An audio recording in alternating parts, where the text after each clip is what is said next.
చేసినటువంటి ఈరోజు కొన్ని సంగతులు మరలా మనం నేర్చుకోవడానికి ముందుకు కొనసాగుతాం. ఈరోజు మనం దేవుని సంఘంలో ఎన్నో ఏళ్ళుగా కొనసాగుతూ కూడా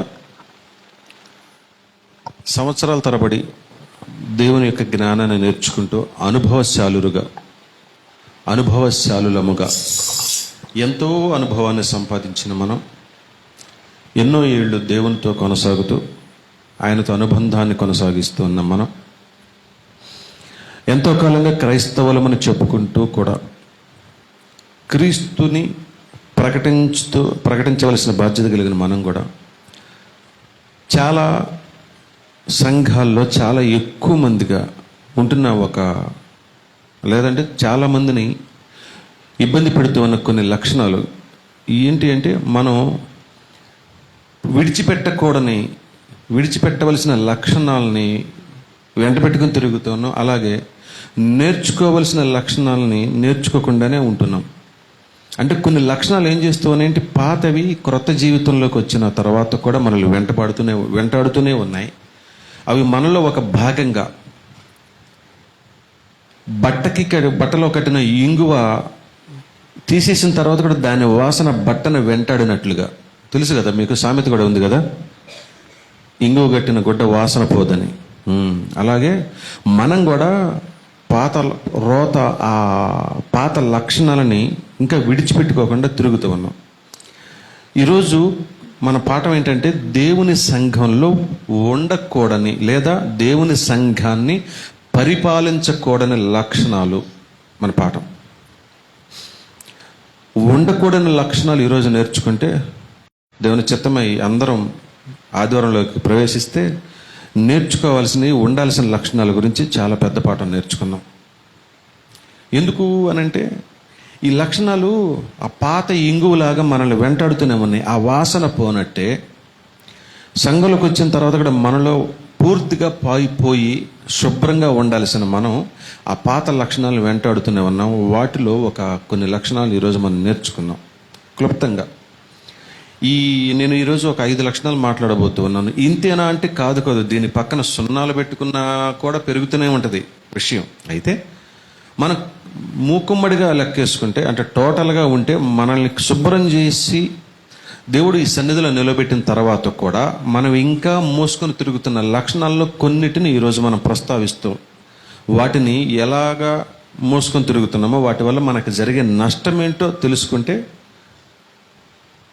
రేపటి నాడు లాభపడే లక్షణాల గురించి కూడా మాట్లాడుకుందాం. మొదటగా మనం ప్రార్థన చేసుకున్నాం కనుక ఒక వాక్యాన్ని చదువుకుందాము. మీరందరూ త్వరగా మీ బైబిల్ తీసి ఎఫెసీలకు వ్రాసిన పత్రిక 4వ అధ్యాయము 31వ వచనం. 4:31. సమస్తమైన ద్వేషము. చాలండి, ఇదే మన మొట్టమొదటి లక్షణం.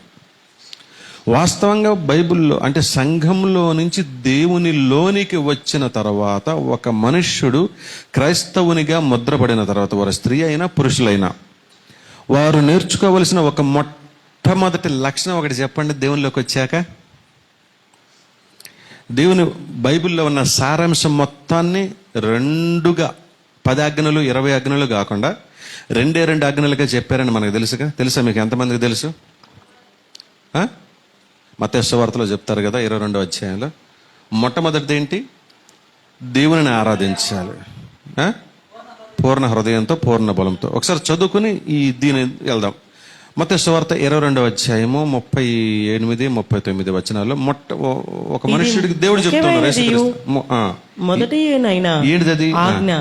ఏంటంటే, అందుకు ఆయన నీ పూర్ణ హృదయముతోను. నెంబర్ 1 అంటే బైబిల్ సారాంశం మొత్తాన్ని గనక రంగరించి ఎక్కువ ఆజ్ఞలుగా కాకుండా మనిషికి గుర్తుండేలాగా యేసుక్రీస్తు వారు చెప్పిన మాట మొదటిది ఏంటంట, నీ పూర్ణ హృదయంతో, నీ పూర్ణ ఆత్మతో, నీ పూర్ణ మనస్సుతో నీ దేవుడైన ప్రభువును ప్రేమింపవలన. దేవునిని ప్రేమించాలి. నెంబర్ 1 అయిపోయింది. దేవునిని ప్రేమించాలి. ఆ ప్రేమ కూడా ఎలా ఉండాలంటే పూర్ణ హృదయంతో. అందులో మళ్ళా అనుమానం ఉండకూడదు, ఇంకా ఏం ఉండకూడదు. నెంబర్ 2 ఇది ముఖ్యమైనది మొదటిది ఆజ్ఞ. ముఖ్యమైనది మొదటిది. అలాగే నిన్ను వలె నీ పొరుగువాని నిన్ను వలే నీ పొరుగు వారిని. రెండవ ఆజ్ఞయు చూసారా, రెండవ ఆజ్ఞ అంటే నిన్ను వలే నీ పొరుగు వారు అంటే నిన్ను నువ్వు ఎలా ప్రేమించుకుంటావో, ఉదయం లేచిన దగ్గర నుంచి పడుకోబోయేంత వరకు నిన్ను నువ్వు ఎలా ప్రేమించుకుంటావు. ప్రతి విషయంలోనూ, ప్రతి సందర్భంలోనూ, తినే దగ్గర, తాగే దగ్గర, ధరించే దగ్గర నీకు మాత్రమే నువ్వు ప్రాధాన్యతనిచ్చుకుంటావు. ఇది నిజమండి. లేదు నేను భార్య అంటే ఇష్టం, నాకు భర్త అంటే ఇష్టం అన్నా కూడా అది అబద్ధమే అవుతుంది. ఎందుకంటే ఏ మనిషి కూడా తనను తాను ప్రేమించుకోలేనివాడు తన భార్యను ఎలా ప్రేమిస్తాడు? తనను తాను ప్రేమించుకోలేని స్త్రీ భర్తను ప్రేమించలేదు. అంటే ముందు తనను ప్రేమించుకుంటే ఈ శరీరాన్ని లేదా ఈ ఆత్మని పంచుకోవటానికి భర్త కావాలి, భార్య కావాలి, లేదా తర్వాత పిల్లలు కావాలి. ఇది దేవుడు చెప్పిన మాట. అంటే టోటల్గా బైబిల్లో ఉన్న సారాంశం ఏంటంటే మనిషి దేవునిలోనికి వస్తే మొట్టమొదటిగా నేర్చుకోవలసిన లక్షణం ఏంటంటే ప్రేమ. ఈ ప్రేమకి వ్యతిరేకమైంది ఉండకూడని లక్షణం. ప్రేమకి వ్యతిరేకం ఏంటి? ద్వేషం. ఈ ద్వేషాన్ని గురించి ఈరోజు మాట్లాడుకుంటే ప్రేమ గురించి రేపు మాట్లాడుకుందాం. ఈ ద్వేషం ఎంత మంచి సమస్తమైన ద్వేషము అన్నారు. అంటే ఎన్ని రకాల ద్వేషాలు ఉన్నాయో ఇక వివరించుకుంటూ పోతే ఈరోజు సరిపోదు మనకి. అన్ని రకాల ద్వేషాలు ఉన్నాయి. ఎందుకు ద్వేషం ఉందంటే ప్రేమ లేకపోవటం వల్ల ద్వేషం. ఈ ద్వేషం ఏం చేస్తుందంటే మనకు దేవునికి దూరం చేసేస్తుంది. చిరాకు పరాకులతో ఉంటాం. ఏది తినబుద్ధి కాదు, తాగబుద్ధి కాదు. ఒక మనిషిని ప్రేమించకపోతే, ఇష్టం లేకపోతే మనం ఎంతగా ఒక మనిషిని ప్రేమ లేకపోతే ద్వేషిస్తూ ఉంటే వాడు ఎంత నాణ్యమైన పని చేసినా, ఎంత గొప్పగా పని చేసినా, పరిచర్య చేసినా, ప్రార్థన చేసినా, పాటలు పాడినా, ఎంత గొప్పగా తన పనితనాన్ని ప్రదర్శించినా ప్రేమ లేకపోతే ఏమవుతుందంటే అతన్ని మనం ఇష్టపడటంలా. అక్కడ వచ్చింది చిక్కు. మీరు చూడండి, ఒకసారి ప్రేమ ఎక్కువ ఉంటే చిన్న ఏదో ఒకటి అలా ఒక పచ్చడి మెతుకులు పెట్టినా కూడా ఎంత ప్రేమతో తింటాడు భర్త. అదే కోపం వచ్చినప్పుడు, ద్వేషం వచ్చినప్పుడు, ఏదో ఒక మాట అనుకున్నారు, రాత్రికి వారికి వాక్యం తెలియనప్పుడు, ఓకే వాక్యం తెలిసిన మనం కూడా దాన్ని తెల్లవారిన దాకా పడుకోబెట్టేసి పెంచి పెద్ద చేసి ద్వేషంగా మార్చుకోగానే తెల్లారేటప్పటికి ఎంత బాగా చూసినా, ఉదయాన్ని ఎంత మంచి కాఫీ ఇచ్చినా, మధ్యాహ్నం ఎంత మంచి భోజనం పెట్టినా చిరాకు పరాకుతో ఉంటాయి. ఎందుకంటే ద్వేషం రగిలిపోతూ ఉంటుంది. ఆ ప్రేమ బయటకు రానివ్వదు. ఇది లక్షణం ఉండకూడదు. సంఘంలో పరిపాలించకూడదు, సంఘాన్ని పరిపాలించకూడదు. కానీ మన మధ్య ద్వేష రాజ్యం వెళ్తుంది. అవునండి, మనలో చాలా మందికి ద్వేషంతో మందిరాలకు వస్తున్నాం. సహోదరుల మధ్య కూడా ప్రేమ లేదు. అందుకే సమస్తమైన ద్వేషం అన్నాడు. ఎంత ఉంటే అది ఆ మాట వాడారు. సమస్తమైన ద్వేషమును విడిచిపెట్టాలంటే ద్వేషం పలు రకాలుగా ఉంటుంది. రకరకాల వేషాలతో ఉంటుంది, రకరకాల కారణాలతో ఉంటుంది. ఒక్కోసారి కారణం కూడా ఉండదు, అకారణమైన ద్వేషం అంటాంగా. ఊరికినే ఏమి ఇష్టం అంతే, ఇంకా ఏం చెయ్యకపోరు ఎదుటి మనిషి మనల్ని, కానీ ఊరికినే ద్వేషం. ఎందుకంటే వాళ్ళు బాగుంటే ఓర్వలేదు. ఇది సంఘాన్ని పరిపాలించకూడదు. లోకంలో రాజ్యమేలుతోంది. మనిషికి మధ్య సఖ్యత లేదు, ప్రేమ లేదు. మతాల మధ్య సఖ్యత లేదు, మనుషుల మధ్య సఖ్యత లేదు, ప్రాంతాల మధ్య సఖ్యత లేదు. అందరూ ఒకరంటే ఒకరు ద్వేషంతో రగిలిపోతూ ఉన్నాం. కారణాలు కూడా ఉండవు ఒక్కోసారి. కానీ సంఘంలోకి వచ్చిన మనలో కూడా ద్వేషం ఉంటుందంటే, మన సంఘాన్ని పరిపాలిస్తోందంటే మనం ఎంత ప్రమాదకరమైన పరిస్థితిలో ఉన్నామో నేర్చుకుందాం. ముందుకెళ్దాం. నెంబర్ 2, క్షమాపణ. ఆగ్రహం, లేదా దానికి ఇంకొక పేరు కోపం. ఈ ద్వేషం వల్ల వచ్చే లక్షణం ఏంటి అంటే ప్రేమిస్తే క్షమించాలనిపిస్తుంది, ద్వేషిస్తే కోపం, ఊరికినే ఆగ్రహం. ద్వేషానికి వచ్చే ప్రతిఫలం, ద్వేషానికి వచ్చే లక్షణం, ద్వేషిస్తే వచ్చే తదుపరి రియాక్షన్ ఏంటంటే కోపము లేదా ఆగ్రహము. కీర్తనల గ్రంథము 37వ అధ్యాయము 8వ వచనంలో మాట రాయించారండి దేవుడు. ఈ కోపము మనకి ఎంత ప్రమాదమో 37వ అధ్యాయము 8వ వచనం, కీర్తనల గ్రంథం 37:8. కోపము మానుము, కోపము మానుము, ఆగ్రహము విడిచిపెట్టుము. చూసారా ఎంత చక్కని మాట చెప్పారా దేవుడు. కోపము మానుము, ఆగ్రహము విడిచిపెట్టుము. దాని కంటిన్యూషన్, వ్యసన పడకుము, అది కీడుకే కారణం. మనం ఈ మాట ఎన్నిసార్లు చదువుకుంటామో, ఎన్నిసార్లు వింటామో, అయినప్పటికీ మనం ఈ కోపాన్ని, అకారణమైన కోపాన్ని, ఊరికే ద్వేషం, ఏం కారణం ఉండదు. మన ఇంట్లోనే తింటాడు, మన ఇంట్లోనే ఉంటారు, మనల్నే అంటిపెట్టుకుని తిరుగుతారు. అకారణమైన కోపం, అకారణమైన ద్వేషం, అపవాది ఊరికినే ప్రేరేపిస్తుంది, అంతే. కోపము మానుము, ఆగ్రహము విడిచిపెట్టుము. ఒకవేళ నువ్వు ఆ కోపంతో కంటిన్యూగా కొనసాగితే, ఆ ఆగ్రహంతో రగిలిపోతూ ఉంటే, నన్ను మా ఆవిడ ఒక లెక్క చెప్పింది. ఏంటంట, కోపం వస్తే ఏవి లెక్క చెప్పింది, ఏ వస్తాయంట. అయ్యో ఏంటి మైకోలంట, కాండ్రియాలంట. ఏ క్యాండిల్స్ మరి అవి, ఐస్ క్యాండిల్స్ లేకపోతే స్వీట్ క్యాండిల్స్ తెలియదు కానీ మైకో కాండ్రియాలు, రక్తంలోని కణాలంట. అవి కొత్త ఉడిగిపోతూ రక్తాన్ని మరిగింపజేసి దాని మూలంగా హై బీపీ, మెదడులో కూడా టెన్షన్ వచ్చేస్తుంది, రక్తపోటు పెరుగుతుంది, హృదయానికి, హార్ట్కి. అనవసరమైన రోగాలు, వ్యసనాలు, వ్యాధులు, వీటన్నిటితో పాటు దేవుడు మంచి మాట చెప్తున్నాడు. ఎందుకంటే ఒకవేళ నువ్వు అంత కోప్పడ్డ నీ వల్ల వచ్చేది కూడా లేదంటాడు. ఒకసారి మనం పాత నిబంధనల గ్రంథంలోకి వెళదామా. యాకోబు పత్రికలో ఒక మాట చెప్తారు. నువ్వు అంత కోప్పడి, ఒకవేళ నేను కూడా ఈ మధ్యనే ఈ వాక్యాన్ని బాగా వంట పట్టించుకుంటున్నా, భయం వేస్తుంది. ఎక్కడ మెడలో నరాలు, లేదంటే మెదడులో నరాలు చిట్లిపోతాయేమో, చచ్చిపోతామేమో దేవుని పని చేయకుండానే. ఎందుకు కోపం, ఎవరి మీద కోపం? మన కోపం ఏం చేస్తుందో చెప్తున్నారు అక్కడ. మనుషుని కోపం 1వ అధ్యాయము 28వ వచనం, 20వ వచనం. ఎందుకనగా నరుని కోపము దేవుని నీతిని నెరవేర్చదు. ఈ మాటకి అర్థం తెలిస్తే మనం కూరలు పీకేసిన పాము ఎలా ఉంటుందో అలా ఉంటాం. కూరలు పెక్కపోతే ఏముంటది, బుస్సుమని లేచిద్ది, అవునా? ఆ సౌండ్కి ఎదుటోళ్ళు భయపడిపోతారు, అంత దూరం బారిపోతారు. కానీ కూరలు తీసేసిన పాము అసలు బుస కొట్ట తెలుసా ముందు? ఒకవేళ బుస కొట్టినా దానివల్ల పెద్ద ప్రమాదం ఏమి ఉండదు, అది క్షణంలోనే అయిపోద్ది. దేవునికి ఎందుకనగా నరుని కోపము, ఒక మనిషి, ఓ మనిషి నీకే చెప్తున్నాడు, ఒకవేళ నువ్వు మితిమీరిన కోపంతో, ఏం కారణం లేకుండా కోపం తెచ్చేసుకుని ఆగ్రహంతో పగలంతా బీపీ షుగర్లతో ఊరేగుతున్నావేమో, నీ కోపం ఏం చేస్తుందో తెలుసా? దేవుని నీతిని నెరవేర్చదు. ఒక మనిషిని కొట్టి దారిలోకి తేలేవు, ఒక మనిషిని తిట్టి లేదంటే చావగొట్టి కడిగి శుభ్రం చేసి మందిరంలో నిలబెట్టలేవు. ఒక మనిషిని బలవంతం చేసి బానిసను చేసుకోగలవేమో, కానీ బలవంతం చేసి బలప్రయోగం చేసి వేమో గాని ఆ బానిస చేత ప్రేమించబడలేవు. ఆ బానిస చేత ప్రేమించబడలేవు. అర్థమవుతుందా? అవును, ప్రేమించుడు. భార్యే ప్రేమించదు. ప్రేమించలేకపోతే కోపంతో 4 కొడితే, శరీరం పంచుకొని ఆత్మ శరీరం ఏకదేహంగా ఉండాల్సిన భార్యనే ఒకసారి కొడితే, 4 సార్లు కొడితే, 10 సార్లు కొడితే లోబడుద్దని మనం అనుకుంటాం, అంతే. అది లోకంలో ఉన్నప్పుడు చేసాం బుద్ధి లేక. కానీ వాక్యం చెప్తోంది, నరుని కోపము దేవుని నీతిని, భార్య భర్తలు ఏకదేహం అన్నారు. నువ్వు పొద్దుస్తమానం కొట్టి లోబర్చుకోవాలంటే లోబడ్డట్టుగా నటిస్తుందేమో కానీ నిన్ను హృదయపూర్వకంగా ప్రేమించదు, నీ కొరకు ఎదురు చూడదు, నీ శ్రేయస్సు కొరకు ప్రార్థించదు, పాటుపడదు. మా ఆయన 100 ఏళ్ళు చల్లగా ఉండాలని అనుకోదు, దేవుని కూడా కోరుకోదు. ఇంకేం కోరుకుంటుందో మీకు తెలుసు. అంటే ఒక ఎగ్జాంపులే చెప్పాను. ఇలాంటి మన ప్రతి సందర్భంలో జ్ఞాపకం చేసుకోండి.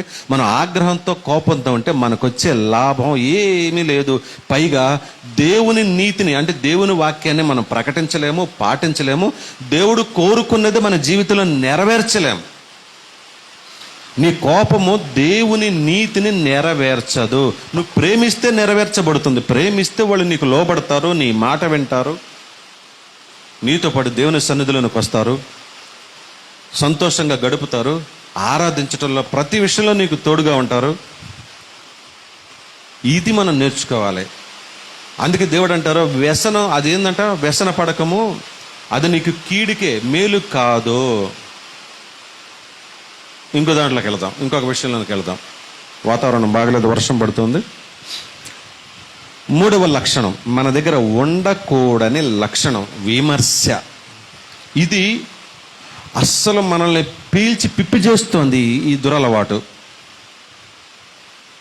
అసలు అందరిలోనూ ఒక్కరు ఇద్దరని కాకుండా ప్రతి ఒక్కరిలోనూ ఈ రోగం మనల్ని పీల్చి పిప్పి చేస్తోంది, దేవునికి దూరం చేస్తోంది. ఒకసారి మీరు మత్తయి సువార్త 7వ అధ్యాయం తీస్తారా?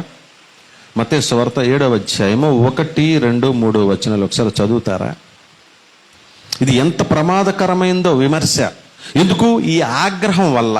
ఈ లక్షణాలన్నీ కూడా మీకు ఎందుకు చెప్తున్నానంటే ఒకదానికొకటి లింక్ అవుతుంది. అకారణంగా ఏ కారణం లేకుండా నువ్వు ఒక మనిషిని ద్వేషించావనుకో, నెంబర్ 1 లక్షణం. దానితో పాటు ఆ ద్వేషం వల్ల నీకొచ్చే రిజల్ట్ ఏంటంటే ఆగ్రహం లేదా కోపం. ఈ కోపం మూలంగా వచ్చే ఇంకొక లక్షణం ఏంటంటే విమర్శించడం మొదలవుద్ది. ఇక వాడిలాగా వీడిలాగా. మత్తయి సువార్త 7వ అధ్యాయము 1, 2, 3 మీరు తీర్పు తీర్చగుడి, అప్పుడు మిమ్మల్ని గూర్చి తీర్పు తీర్చబడదు. ఓకే, మీరు తీర్పు తీర్చు చొప్పుననే మిమ్మల్ని గూర్చి తీర్పు తీర్చబడును. మీరు కొలుచు కొలత చొప్పుననే మీకును కొలవబడును. Very good. రోమీలకు రాసిన పత్రిక 14వ అధ్యాయము 13వ వచనం. రోమీయులకు రాసిన పత్రిక 14:13. కాగా ఇక మీదట ఒకరినొకడు తీర్పు తీర్చకుండా ఉందాము. మనల్ని పీడించే రోగం ఏంటట?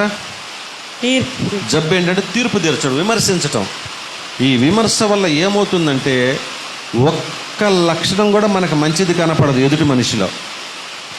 వాడు ఎంత పరిచర్య చేసినా, ఎంత బాగున్నా అంతే కదా. ఒక మనిషికి మనకు ఇష్టం లేదనుకో, వాడు ఏం చేసినా మనం ఇష్టపడం. మీరు పని చేసే దగ్గర, లేకపోతే ఉద్యోగం చేసే దగ్గర, లేకపోతే వ్యాపారం చేసే దగ్గర మీరు మీ పై అధికారిని గురించి ఒకసారి ఆలోచించండి.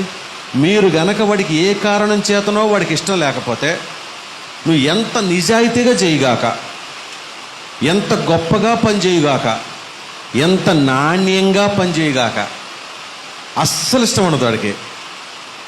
అదే నువ్వు ఇష్టమైతే పని చేయకుండా గంటకోసారి వచ్చి కబుర్లు చెప్తూ ఉండు. అవునా?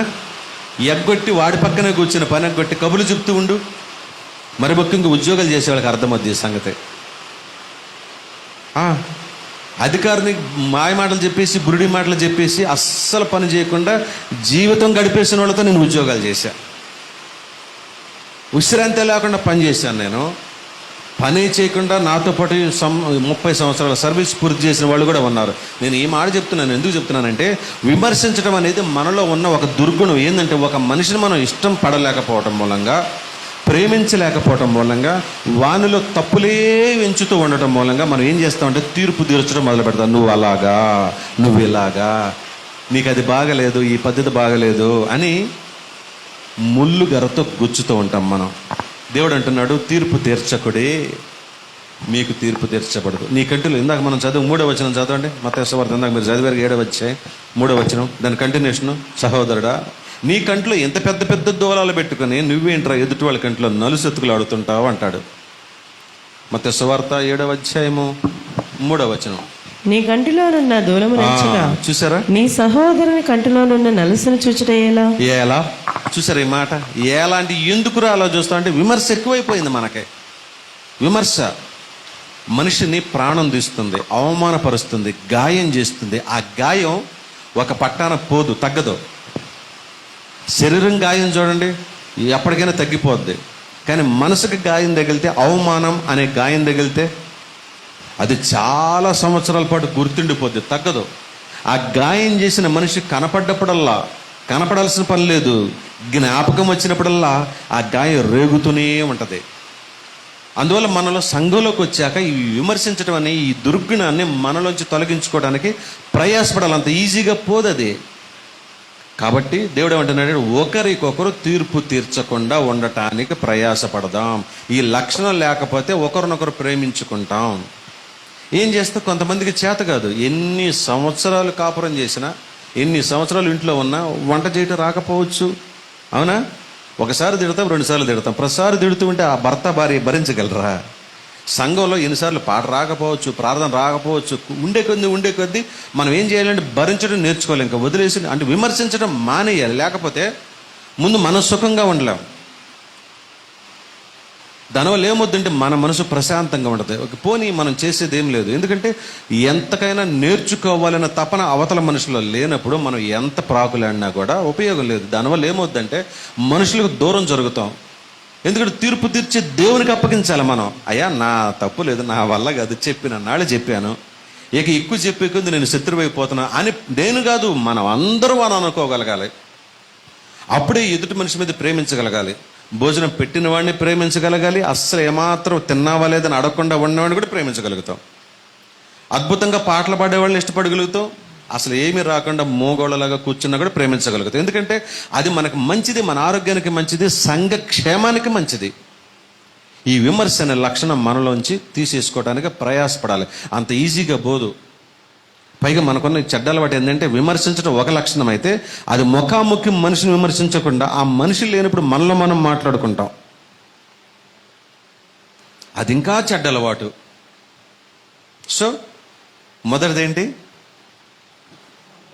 ప్రేమ లేకపోవటం, దాని పేరు ద్వేషం. ఈ ద్వేషం మనుషులో రగిలిపోవటం మూలంగా వచ్చే లక్షణం ఏంటి? కోపం లేదా ఆగ్రహం. దీనివల్ల మనం ఎదుటి వాళ్ళ మీద చూపించేది ఏంటంటే విమర్శ. ఓకేనా? ఇంకొక లక్షణం తిరుగుబాటు. అవునా? తిరుగుబాటు. చూద్దాం దీని గురించి ఏం రాయించారో దేవుడు.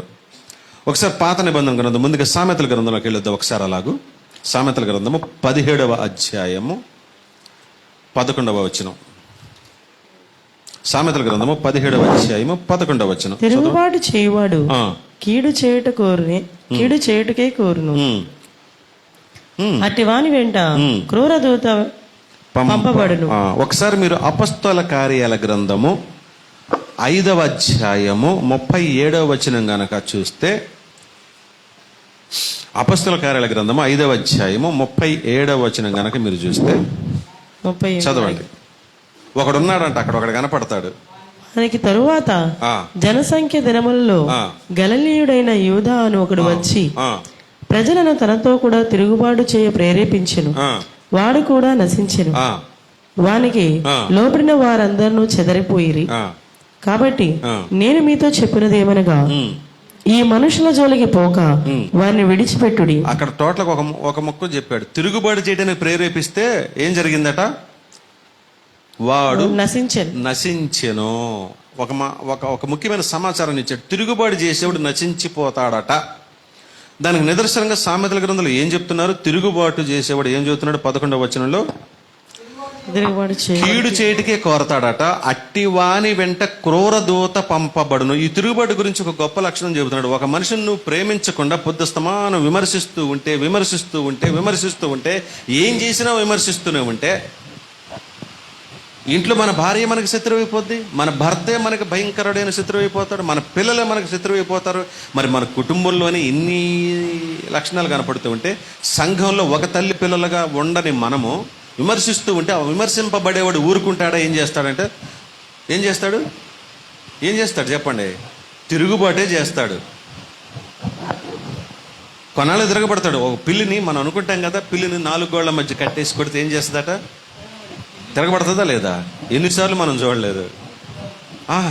పిల్లి పులవద్దండి, చూడండి. అవును, నిజమే. మరి పిల్లి లాంటి భార్య పులి అయిపోయి ఏంటి నీ సంగతి అని చెప్పేసి నడుము బిగించిందంటే ఎంత బలమైన మగాడైనా ఏం చేయలేడు. ఇంకా భార్య ఓర్చుకున్నంత వరకు పురుషుడి మగతనం లేదా బడాయితనం, గొప్పతనం ఏదైనా అనుకోండి. ఒకసారి కనుక నడుము బిగించిందంటే అంతే కదా. ఒకసారి 5గురిని 10 మందిని కన్నా తల్లులు ఒకసారి జ్ఞాపకం చేసుకోండి. అంతమందిని బిడ్డలను కన్నా కూడా 60-70 ఏళ్ల పాటు అందరికీ సేవలు చేస్తూ ఎంత హుషారుగా ఉన్నాళ్ళు మనం ఎంతమందిని చూడలేదు? అవునా? ఏది మృత్యువే కదా మరణం, కానుపంటే. అవునా?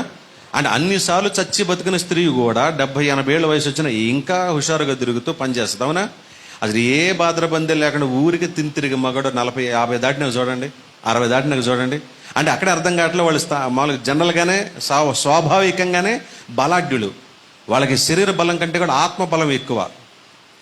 ఇప్పుడు నేను ఎందుకు చెప్తున్నాను అంటే, ఒక స్త్రీనే లేదా ఒక పిల్లినే లేదంటే ఒక బలహీనుడిని మనం తిరగబడి గదిలో కొట్టేస్తే, వాడు తిరుగుబాటు చేస్తే ఆ తిరుగుబాటు ఎంత తీవ్రంగా ఉంటుందో చెప్తున్నా. అలాంటిది ప్రేమించి హక్కును చేర్చుకోవలసిన సహోదరుల మధ్య పొద్దుస్తమానం విమర్శిస్తూ ఉంటే, ఆ విమర్శింపబడే వ్యక్తి అరే నన్ను అంటున్నారు కదా దిద్దుబాటు చేసుకుందాం అనుకోడు. తిరుగుబాటు చేసే ప్రమాదం ఎక్కువగా ఉంటుంది. ఎందుకంటే నన్నే అంటారు, పొద్దుస్తమానం నేనే కనపడుతున్నానని తిరుగుబాటు చేస్తాడట. ఆ తిరుగుబాటు మూలంగా ఏమవుతుందంటే, క్రూరదోత వాడు వెంటే ఉంటుంది. ఏం చేయలేదు, వేసేయి, కొట్టేసేయి, లేపేసేయి, చంపేసేయి. ఇదే వాడి లక్షణం. సర్లే నిన్ను అంటున్నారుగా, ఓర్చుకో, నేర్చుకో. ఏది విమర్శిస్తే మాత్రం మారర మనిషి. ఆ విమర్శ ఎలా ఉంటుందో రేపు నేర్చుకుందాం. మంచి లక్షణాల్లో నేర్చుకుందాం ఎలాంటి విమర్శ ఉండాలో.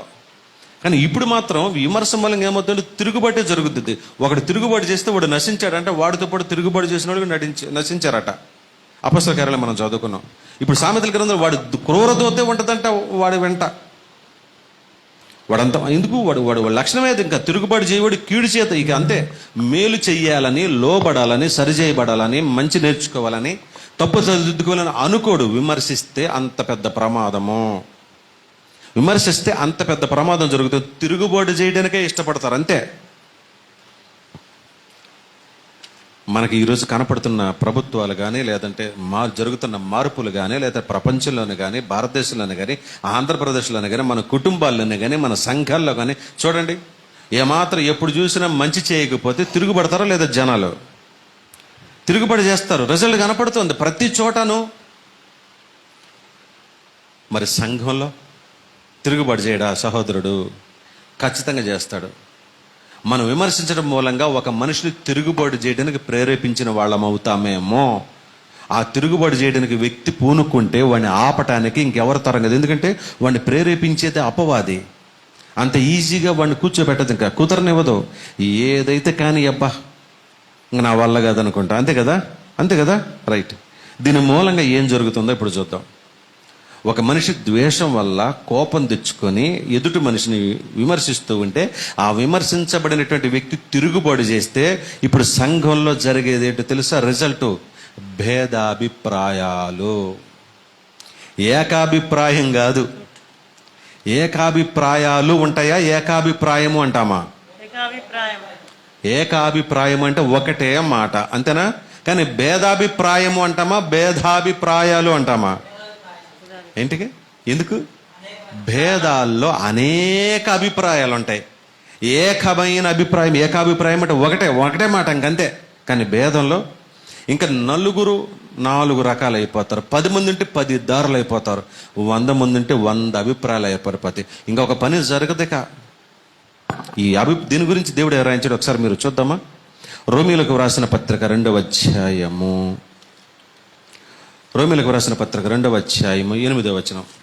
ఈ భేదాలు కలగటం మూలంగా సంఘానికి జరిగే నష్టాన్ని చెప్తున్నారు. రోమీలకు వ్రాసిన పత్రిక 2వ అధ్యాయం 8వ వచనం. అయితే భేదమును పుట్టించి సత్యమునకు లోబడక దుర్నీతికి లోబడు వారి మీదికి దేవుని ఉగ్రతయు రౌద్రమును వచ్చును. దుష్కార్యము చేయు ప్రతి మనుష్యుని ఆత్మకు మొదట యూదునికి గ్రీసు దేశస్థునికి కూడా శ్రమయు వేదనయు కలుగును. చూసారా? భేదములు పుట్టించి సత్యమునకు లోబడక దుర్నీతికి లోబడు వారి మీదికి. అంటే భేదాభిప్రాయం వస్తే మన మాట వింటారా అంటే?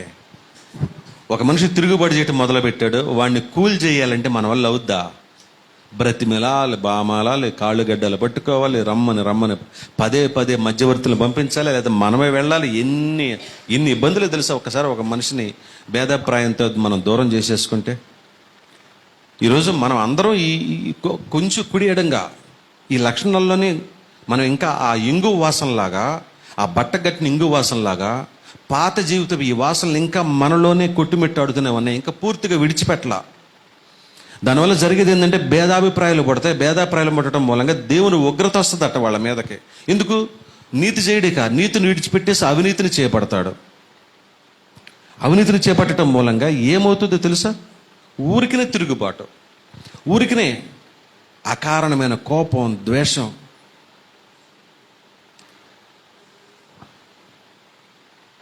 మన సంఘంలోనే ఉండి మన దగ్గర తిని ఇంట్లో సొంత మనిషిలాగా అన్నీ వాడుకొని, అసలు ఏమాత్రం కొత్తోడే కాదు కుటుంబంలోనే పుట్టి పెరిగాడు అన్నట్టుగా, ఇంట్లో మనిషి అన్నట్టుగా పుట్టి పెరిగి తిని తాగి అన్ని సౌకర్యాలు అనుభవించి అన్నీ అనుభవించిన ఒకడు ఈరోజు శత్రువు అయిపోయి కనపడితే కోప్పడుతున్నాడు, తిడుతున్నాడు, ద్వేషిస్తున్నాడు. వీరు పడటం లేదు కానీ మీద పడి రక్కుతాడు, చంపేస్తాడేమో. లోబడనని సరిపోదని బలం. అకారణమైన కోపం, ద్వేషం. తర్వాత మళ్ళీ చాలా పెద్ద ప్రమాదం ఎదుర్కోవాల్సి వస్తుంది, అమ్మో అని భయపడి. కానీ ఆ లోపల సహజ తిరుగుబాటు లక్షణం ఉంది, భేదాభిప్రాయ లక్షణం ఉంది, విడిచిపెడతల్లా. అంటే ఒక్కసారి తిరుగుబాటుకు దేవుడు కనుక తిరుగుబాటు చేయడానికి ఇష్టపడితే దేవుడు వాడిని విడిచిపెడతాడు. దేవుడు విడిచిపెట్టిన మరుక్షణం వాడిని ఎంట పెట్టుకుని వచ్చేది ఎవరు? క్రూర దూత వాడి వెంబడి తిరుగుతూ ఉంటుంది, ఎక్కి మెడల మీద ఎక్కి కూర్చుంటుంది, సవారీ చేపిస్తుంది. చిన్నపిల్లలు మనం భుజాల మీద ఎక్కించుకుంటే వాడు ఎక్కడ పట్టుకుంటాడు చెప్పండి? కాదు, ఎవరు చెప్పి, అది కరెక్ట్. మెడగది పట్టుకునేది, జుట్టే పట్టుకు. ఎందుకంటే వాడికి ఏమి ఉండదు కదా. గుర్రం మీద ఎక్కిన వాడు స్వారీ చేసేటప్పుడు కళ్ళెం పట్టుకుంటాడే పడిపోకుండా. అలాగ భుజాల మీద ఎక్కిన బిడ్డకి కళ్ళెం ఏందా అంటే జుట్టే. పరిగెట్టేటప్పుడు మెడ పట్టుకుంటాడే కానీ నడిచేటప్పుడు పట్టుకునేది జుట్టే. ఇప్పుడు క్రూరదూత వెంబడి వచ్చేసి వాడు భుజాల మీద ఎక్కినప్పుడు క్రూరదూత జుట్టు పట్టుకుని ఆడేస్తూ ఉంటది, ఏ మాత్రం తగ్గనివ్వదు. అదే చెబుతున్నాడు, దుర్నీతికి లోబడిపోతాం, ఇంకా నీతిమంతులుగా ఉండటం, ఇంకా విడిచిపెట్టేసాం నీతిని. ఇక ఏం చేస్తాడయ్యా అంటే వాడు దేవుని ఉగ్రత వస్తుందట వాడి మీదకి. ఒకసారి మీరు యాకోబు పత్రిక 2వ అధ్యాయం 4వ వచనం కూడా చదువుకొని ముగించుకుందాం. యాకోబు పత్రిక 2వ అధ్యాయం 4వ వచనం. మీ మనస్సులలో చూడండి, పైకి మాత్రం బ్రహ్మాండంగా ఉంటాం, అకావందనాలు అనావందనాలు, అబ్బాబ్బాబ్బా ఎంత స్వీట్ కోటింగో. మామూలుగా కాదు, అసలు తేనె పూసిన కత్తుల్లాగా వాడతాం మన నాలుకనే. కానీ లోపల ఎలా ఉంటుందంటే 2వ అధ్యాయం 4వ వచనం మరలా చూడండి. మీ మనస్సులో భేదములు పెట్టుకుని మీరు దురాలోచనలతో విమర్శ చేసిన వారగుదురు కారా? మీ మనసుల్లో భేదం పెట్టుకొని దురాలోచనతో విమర్శ చేసిన వారగుదురు కారా? పైకి మాత్రం ఎలా ఉంటామట? ఈ పైకి మాత్రం ఎలా ఉంటాం? భలే భలే మర్యాద. భేదాలు పెట్టుకుంటాం లోపల, పైకి మాత్రం మంచిగా మాట్లాడటానికి విమర్శ. మీరు దురాలోచనతో విమర్శ, ఏంటన్నా ఇలా ఉన్నావు అలా ఉన్నావని. అంటే భేదాభిప్రాయాలు వస్తే లోపల ఒకటి పైన ఒకటి ఉంటుందనేది మనకు అర్థం కావాలి. మనం అనుకుంటాం వాక్యం ప్రకారం మీరేంటే అవునంటే అవును, కాదంటే కానీ అనే మాట బ్రహ్మాండంగా వాడతాం. కానీ నిజంగా అవునంటే అవును, కాదంటే కానీ వాడుతున్నామా? అలాగనే ఉంటున్నామా? లేదు. ఇప్పటికి కూడా మనసులో కోపం వస్తూ ఉంటుంది, కానీ పైన రంగు పూసుకుంటాం. ఏం రంగు? నవ్వు అనే. అబ్బా, విపరీతమైన కోపం ఉంటుంది లోపల, కానీ దానికి నవ్వు అనే రంగు పూసుకుంటాం. లోపల ముఖం, లోపల హృదయం కొత్త ఉడికిపోతూ ఉంటుంది, కానీ పైన మాత్రం సౌమ్యం లేదా ప్రశాంతత. అవునా? రంగు పూసుకొని చక్కగా భలే మాట్లాడతాం. అలా ఉండొద్దు మీరు అంటున్నారు. అంటే భేదాభిప్రాయాల మూలంగా ఇంత భయంకరమైన నష్టం జరుగుతుందంటే దేవుని ఉగ్రతకు పాలవుతాం, దేవుని ఉగ్రత పాలవుతాం. దానివల్ల సంఘమే పాడైపోతుంది. ఈ లక్షణాల మూలంగా ఏమవుతుందంటే సంఘం పాడైపోతుంది. పాడైపోయిన సంఘాన్ని చూసి ఎవరో ఇష్టపడరో, దేవుడే ఇష్టపడడు. ప్రియులారా, ఈ లక్షణాలు 5 సంఘాన్ని పరిపాలించకూడదు, సంఘాన్ని పాలించకూడదు, సంఘాన్ని ఏలకూడదు. వాటిని మనం దూరం పెట్టేసేయాలి. అటువంటి లక్షణాలను బయటే విడిచిపెట్టి రావాలి.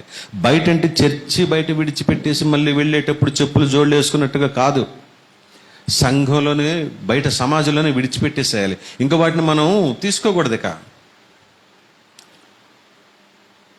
కానీ మనం ఏం చేస్తున్నాం? ఇప్పటికీ కూడా ఈ 5 లక్షణాల్లో చాలా వాటిని ఇంకా మూసుకొని తిరుగుతున్నాం. ఏంటి ఒకసారి మనం చెప్దామా? ద్వేషం. ఇది మహాప్రమాదకరమైనది. సమస్త విషయాల్లోనే ద్వేషం ఉంది, అకారణ ద్వేషం. దీని మూలంగా వచ్చే మనకి కనపడేది ఆగ్రహం. ఈ ఆగ్రహం, కోపం మూలంగా ఒక మనిషిని మనం ఎంత మంచిగా బాగా చేసినా విమర్శిస్తూనే ఉంటాం జీవితం అంతా కూడా. విమర్శ లేకుండా ఏ ఉండదు ఇంకంతే. ఎంత మంచి చేసినా దానిలో తప్పులు వెతుకులాడి ఆ కొంచెం తప్పునే బయటకు చూపిస్తూ, దీని మూలంగా, ఈ విమర్శ మూలంగా ఏమవుతుంది? తిరుగుబాటు మొదలవుద్ది. ఎవరైతే విమర్శింపబడుతున్నారో వారి ద్వారా తిరుగుబాటు జరుగుతుంది. ఈ తిరుగుబాటు మూలంగా ఏమవుతుందంటే 5వది అసలైన లక్షణం, భేదాభిప్రాయాలు ఎక్కువైపోతే సంఘం కొలాప్స్, సర్వనాశనానికి వెళ్ళిపోద్ది, భ్రష్టత్వంలోకి వెళ్ళిపోద్ది. చూసారా, ఒక్కటి దాన్ని మనం ఎండబెట్టుకుంటే ఈ ద్వేషం అనేది గనక విడిచిపెట్టగలిగితే ఈ 4 లక్షణాలు ఉపలక్షణాలు ఇవి. మొట్టమొదటిది అసలైన ప్రమాదకరమైనది ఏంటంటే ద్వేషం, ఊరికనే ఇష్టం లేకపోవటం, అసలు ప్రేమించే తత్వమే లేకపోవటం. ఈ ఒక్కటి విడిచిపెడితే మిగతా 4 దూరం అయిపోతాయి. కానీ మనం ఒక్కదాన్నే కదా మోసుకొని తిరిగితే దాని మూలంగా దాని ఉపలక్షణాలు ఎంత ప్రమాదకరంగా మారుతున్నాయో ఈరోజు మీకు అర్థమైతే, వీటిని సాధ్యమైనంత వరకు దేవుని వాక్యము అనే వెలుగులో దీన్ని వదలగొట్టుకోగలుగుతాం. దేవుని వాక్యం హృదయంలోకి చేర్చుకోకపోతే ఇవి మనల్ని విడిచిపెట్టనేగాక విడిచిపెట్టవు. ఇందాక మాట చదువుకున్నాం, మరలా ఆ మాట చదువుకుని జ్ఞాపకం చేసుకుందాము. వెంటబడతాయట, విమర్శ తిరుగుబాటు చేయవాడు ఏంటట? క్రూర మృగమట. ఆ మాట జ్ఞాపకం చేసుకుందాం. 17వ అధ్యాయము అదేనా? చూడు, సామెతలు 17:11.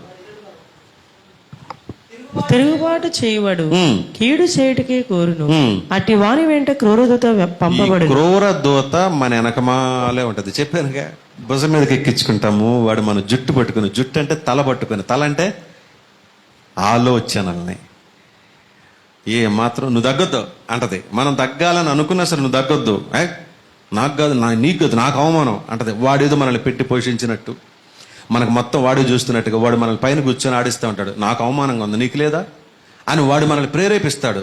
మన పక్కన వాళ్ళు కూడా ఉంటారు, తెలుసా, ఏంద్ర అంత మాట అంటే ఓర్చుకుంటున్నావు, నాకే అసలు తట్టుకోలేకపోతున్నాను, నువ్వెలా ఓర్చుకుంటున్నావా అంటాడు. నిజానికి వాడు ఏం చేయలేడు, కానీ చేయగలిగిన వాడిని ప్రేరేపించి పంపిస్తాడనమాట. వాడేం చేయలేడు కదా, మరి చేయగలిగిన వాడిని ప్రేరేపిస్తాడు. ఏదైనా చేయాలంటే ఆలోచన ఉంటే సరిపోదు, అవునా? ఆ ఆలోచనలు అమలుపరచడానికి ఏం కావాలి? దేహం కావాలి, రక్త మాంసాలు కలిగిన దేహం కావాలి. ఒక మనిషి ఇంకొక మనిషి ఏమైనా చేయగలడు, ఏమైనా చేయాలంటే రక్త మాంసాలు కలిగిన దేహం కావాలిగా. ఆ దేహాన్ని వాడు ప్రేరేపిస్తాడు. నాకే కొత్త ఉడుకుతుంది, నీకు అలా ఓర్చుకుంటున్నావు ఇంత అవమానాన్ని అని.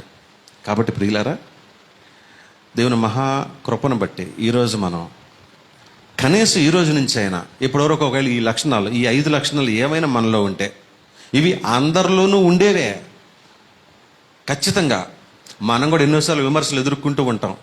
ఎంత బాగున్నా సరే, ఎంత బాగా పనిచేయి, ఎంత నమ్మకంగా పనిచేయి, అసలు పని చేయనోడికి ఎగ్గొట్టేవాడికి ఉన్నంత స్వేచ్ఛ, స్వాతంత్రం పనిచేసేవాడికి ఉండదు అధికారుల దగ్గర. మరి మనకు కూడా ఒక అధికారం ఉన్నాడు, అపవాది. వాడి గనక మనం అధికారం ఇస్తే వాడు ఏం చేస్తాడు? పిల్లికి పెత్తనం ఇచ్చినట్టేనంట. సారీ, ఏంటిది? పేనుకి పెత్తనం ఇస్తే ఏం చేసిద్దట? దాని పేరు తలంతా తినేసి పడేసిద్ది. అవును, ఇంక వింటర్కే మళ్ళీ దాన్ని పేనుకూరు కూడా అంటాం కదా. దాన్ని పేనుకి పెత్తనం ఇస్తే అది ఎంత ఆఫ్టర్ ఆల్ కదా. దాన్ని మనం పెత్తనం ఇచ్చినటువంటి అర్థం ఏంటంటే దాన్ని చంపకుండా వదిలేస్తే, అది ఎంత దురద పెడుతున్నా దాన్ని గీయకుండా, దువ్వకుండా, మందు వేయకుండా వదిలేస్తే అదేం చేసిద్ది? పేనే కదా. ఏం చేస్తా? అపవాది చిన్న ఆలోచన పుట్టిస్తాడు. చిన్న ఆలోచనే కదా అంటే అది చివరికి సంఘాన్ని పాడు చేయటం కాదు కదా, ముందు నిన్నే పాడు చేసి నువ్వు పొందుకుపోయే జీవి కిరీటాన్ని దొంగిలించేసి వాడితో పాటు నరకంలోకి తీసుకెళ్ళిపోయే ప్రమాదం ఉంది గనక తస్మాత్ జాగ్రత్త. దేవునికి మహిమ కలుగునుగాక. ప్రార్థన చేసుకుందాం.